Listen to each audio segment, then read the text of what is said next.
So guys, now we're going to make some ranged attacks. We're going to imagine that we have some combat lock going on. So these two have combat locked. This guy that Daryl's indicating here, who's moved at combat speed. You'll notice that we've put some little markers beside the models, because whenever you're moving, it's better to mark the model so you know exactly how fast it's been going, because that has modifiers to your defense and your attack roll and all that sort of thing. In this case, we're just going to use these guys moving at combat speed where there's no modifier. Pretty much, you're going to be wanting to be moving at combat speed most of the time. In most of the cases, you're going to be moving at combat speed. If you want to be more accurate, then generally standing still is better, because it gives you a bonus to your accuracy. However, standing still whenever you're being shot at isn't so great, because that's normally a negative modifier to you. So in this case, the first guy that's going to shoot is going to be this one. He has a direct line of sight to this guy, so that means that his target is in the open, which gives him a +1 modifier. He's moved at combat speed, so there's no modifier for that. However, range, the ranges on the weapons are combat optimal, suboptimal, and extreme. So the light autocannon this guy's going to be using is 12 inches for combat optimal, and anything over that up to 48 inches is suboptimal. So let's have a look. You'll find most of your shooting usually ends up suboptimal. Yep. So let's have a look. It's 16 inches. So yep, suboptimal again. So that's -1 to the roll. If it's over 48 inches away, up to of course an unlimited range, which is pretty good, is -2. So in this case, -1 to me for this guy, which means I get to roll my 2 dice, and he's got a +1 for being in the open. No plus.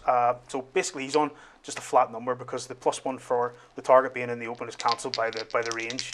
Okay. So I get to roll 2 and pick the highest. Oh, I've got a 6 out of 5. I got 6 and a 4. Oh. So in that case, you don't get any negatives? So no, it's the same. So it's a draw. In which case, of course, I don't beat the score. So he's managed to dodge.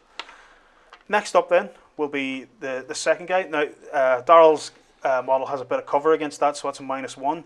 We'll measure the range again, just to make sure. But I'm sure it's the suboptimal range again. Yeah, it's 17.5 this time, so it's in the suboptimal range again, so that's -1. So it's -1 to me for cover, -1 for suboptimal range. It's -2 in this roll. That's a 4 and a 1, so that's down to 2. But really, I would have had to roll 3 less than Andy at that point to take any damage. Well, that's it. Yeah, I mean, at that point, the way the damage is worked out is the score that I get beyond Daryl's score is the magnitude of my success, or if Daryl was shooting at me, the magnitude of his success. And for each one of those points of magnitude, you do damage equal to the multiplier of your weapon. Yeah.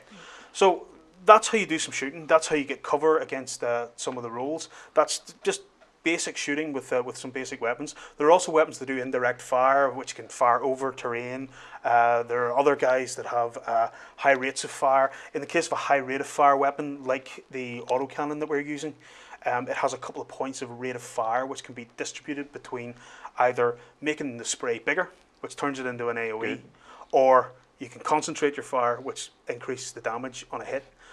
Which is also good, but we'll discuss rate of fire and how you work those out in a future video. That's how you make the basic shot.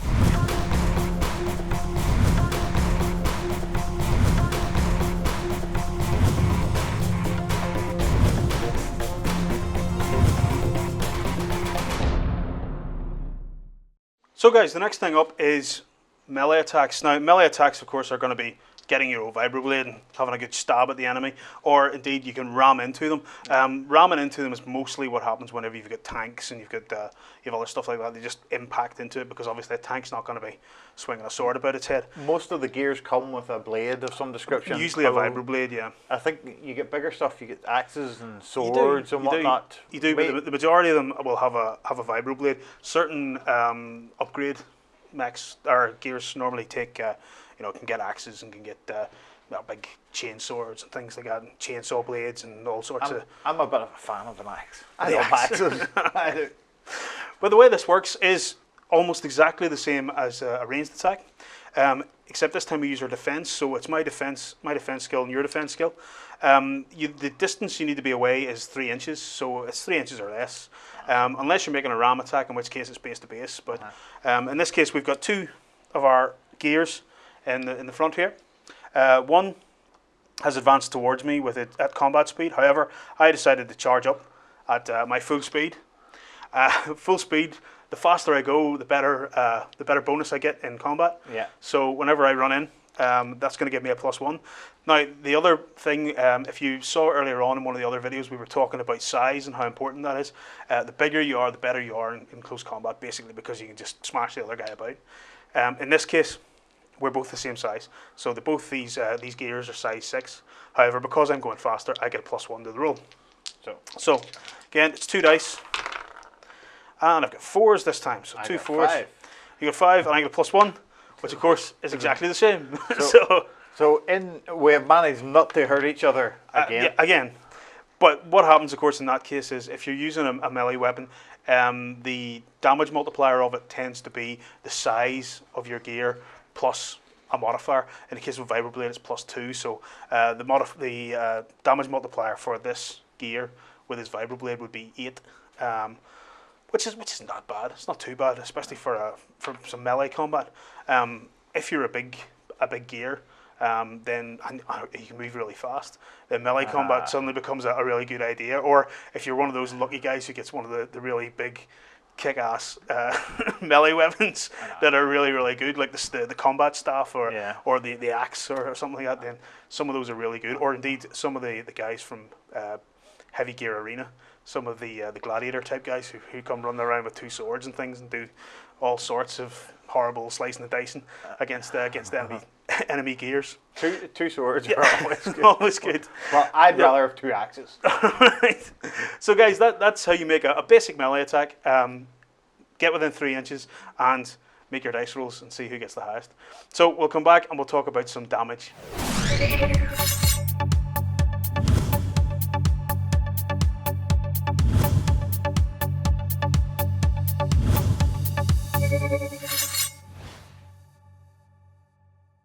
So guys, the last thing we want to talk about here in combat is, of course, damage.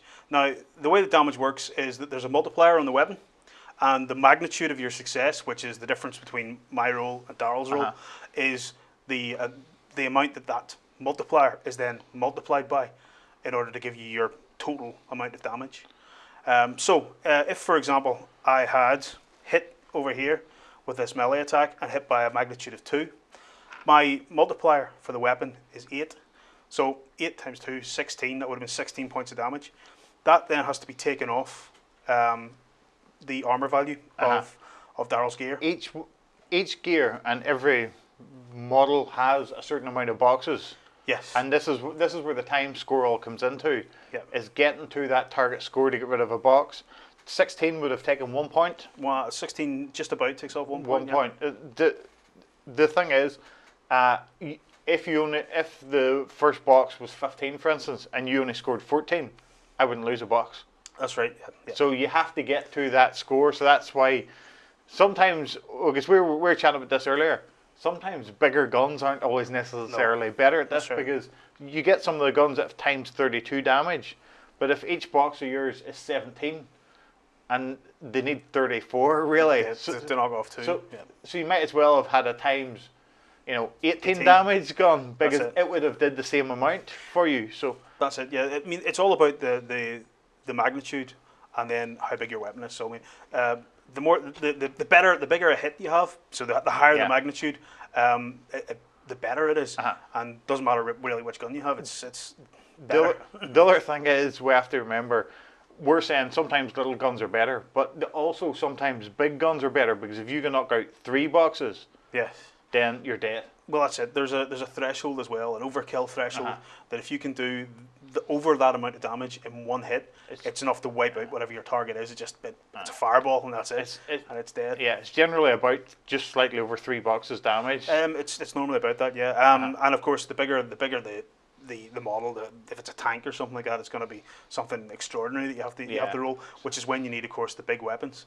It becomes a fine balancing act at that point as to if you're shooting at a gear, is it worth shooting at them with your big Uber railgun? Or, let's face it, you probably take it out with a light autocannon. Yeah, at that point, you know. 2 or 3 guys with light autocannons probably do the same thing. And the main thing to note is that whenever you're doing damage, for each of those slices that you take off that removes a box, the model actually gets worse. And as you take off each box, so if you take light damage, it now has trouble moving, and has cost them an extra inch of movement to move over terrain. As it gets heavy damage, it then has a -1 to its attack rolls and skill rolls and things like that. Again, gets the critical damage where it gets even worse than that again, until eventually it's just gone. It's just destroyed. Or, of course, you can overkill it all in one shot, and that doesn't matter about taking any sort of incremental damage. But the other point is that some of the gears, some of the models have sturdy boxes, and sturdy boxes are just basically lots of armor. That they have these sturdy boxes. If you take those off, it doesn't do them any harm, other than you're getting closer to doing them damage. So some of the guys can have 5 boxes, making them particularly difficult to kill. A couple of sturdy boxes gone off. Usually isn't it round about 5's the maximum? Five is the maximum you get. So if you have 5, them first couple of points of damage aren't really doing anything to your vehicle. Bar it's taking a couple of bits, or to your gear or your tank. It's taking a couple of bits of damage, but doesn't matter. That's it. And of course, then there's also infantry and stuff as well, which we'll get to in another video whenever we have some infantry to show you. Yeah. At the moment, we're just messing about with our gears that we have. So, guys, that's how damage works. You hit them, and it's the damage multiplier of your weapon, multiplied, of course, by the magnitude of your success. Yeah. After all your modifiers. After all your modifiers, and also it's the difference multiplied up. So. If you're not that good at maths, you might want to get a calculator to help you. But once you start getting into it, it's very, very easy to start realizing how many multiples you get. You're not going to be multiplying huge numbers together. The maximum is probably what, 6? 4 or 5 maybe. You know, 5? six if you're insanely lucky. If you're really, really lucky, and you're shooting against someone, you're shooting against their back arc, and they're wide open, and they're jumping up and doing star jumps. Yeah. You know, basically you can probably get. Generally, it's probably going to be 3 at the maximum. 3, you know, yeah, I would be surprised if it's a straight face-off roll. Yeah. I'd be surprised if you get any better than a 3. Yeah, not a good roll. But I mean, all that means, of course, is that it's up to you to get to increase your tactical awareness, because there are other ways to increase these things. You can get crossfires. There are other stuff in the game that we'll talk about later on, more advanced stuff that you can get you really into it and get you loads of tactical depth in a game of heavy gear. So, guys, that's damage. The next thing we're going to talk about is just what we think of heavy gear and what we've enjoyed playing with the game so far when we played it. So we'll be back in a minute, and we'll speak to you about that.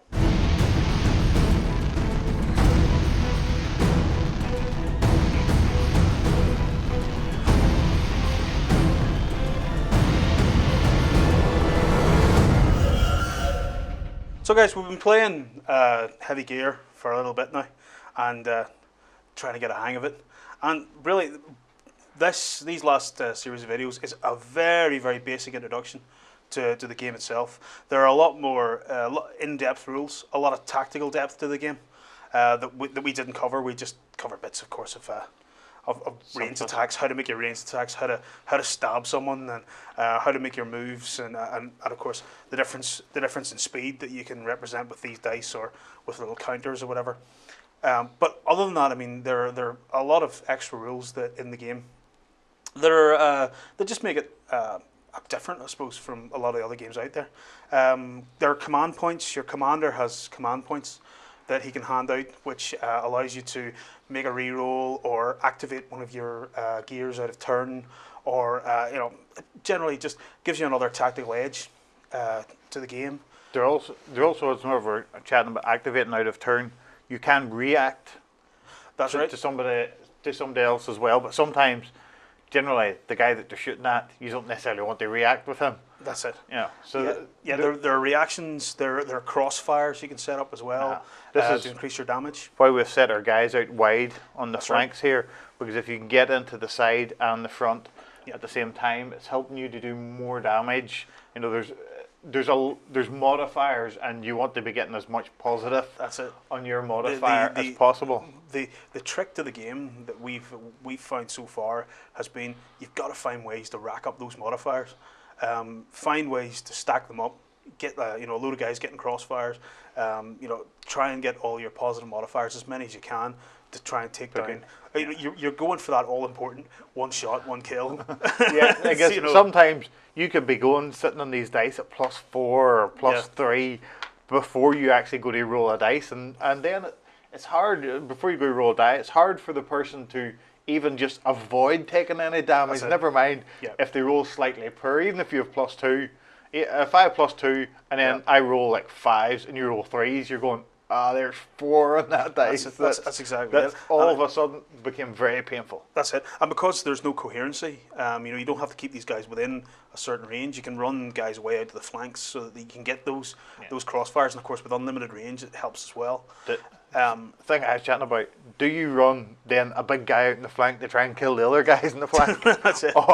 Or do you just do a bit of targeting to get yourself some crossfires, knowing that your guy in the flank's about to die whenever he comes marching around this corner and I have no cover or nothing? That's it. I mean, again, this is the sort of tactical depth that the actual game has, as well as which, of course, there are not just gears. There are tanks. There's infantry. There are massive gears as well. Striders, they're called, which are basically huge walking tanks, like the Naga, which is a particularly nice looking model. Or the new Hussar. The Hussar, who has monstrous, a particularly heavy gun. That's it. And I think it's a vibro sword it has, which we'll hand out as some variation on field guns they get. Field gun, even a very light field gun, is vicious. Yeah, well, that's it, and that's what the game's all about. The game's all about getting those modifiers, getting the damage on, and doing that one shot and wiping out your target. The guys out here in the flank as well can also do the spotting for the other guys. Is one of the things. That's right. There are communication events that you can do. Communication events being things like calling in off-table support. You Skype your mate. Yep. Forward observer. Yep. But then I have some electronics where I go, I'm blocking your Skype. that's true. I can engage in electronic warfare. And they can then attempt to block my blocking. I can block your blocking. I mean, there's a really deep level of gameplay in the game, which has loads of different things you can do, as well as all the perks and the different abilities and some of the different gears, different weapons, of course, different loadouts. Even some of the arena models, of course, can be transferred across to this.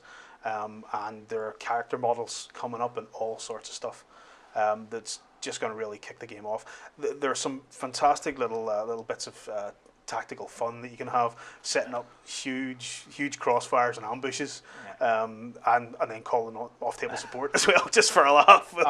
We'll have a tactical nuke strike as well, just to set things off. Tactical nuke strike can be quite. I don't think you can even call it tactical nuke strike. It's you're dead nuke strike. Well, that's it. Well, there's the off-table support, all sorts of different bits and pieces that you can have a look at. But we'll be showing you some of those in future videos. As it stands at the moment, we, much like yourselves, have just been playing the basic game just to try and get our heads around how to play the game.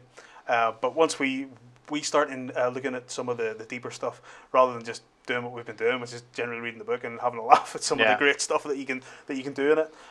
Whenever we finally get around, we'll be making you more videos so that you can check out heavy gear and see what you think of it. So guys, check out our next video whenever we make it, which should be very soon, about some more heavy gear.